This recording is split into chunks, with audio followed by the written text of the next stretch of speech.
راعي بقى يا حاجة، دي تالت مرة في نفس الأسبوع تطلبي مني مصاريف الأكل. أنا لو مربي ديناصورات يا شيخة مش هتعملي معايا اللي أنت بتعمليه ده. جرى ايه يا حاج؟ هو انت هتبص في اللقمه اللي عيالك بياكلوها ولا ايه؟ ما تصلي على النبي كده. استغفر الله العظيم يا رب، هو أنا قلت لهم يا حاجة ما ياكلوش؟ ياكلوا، بس في حاجة اسمها عقد. دي تاني مرة أجيب أكل يكفي شهر كامل يا شيخة. الصراحه يا حاج انت عندك حق في الموضوع ده، بس انا والله ما اعرف الاكل ده بيروح فين. بس انا هقول لك على حاجه، فكرت في حل، انما ايه حل جميل قوي قوي قوي، وهمسك لك اللي بياكل الاكل ده متلبس وبكره تقول. هتعملي إيه يعني يا حاجة؟ بص يا حاج، انا عامله دلوقتي حته صينيه بشاميل، يلا فظيعه فظيعه فظيعه، هتشم ريحتها من على اول الشارع.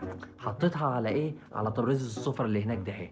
اول ما حد يجي ناحيتها ولا يشمها حتى هكون قفشاه، وهو ده اللي هيكون بيخلص اكل البيت. مكرونة بشاميل.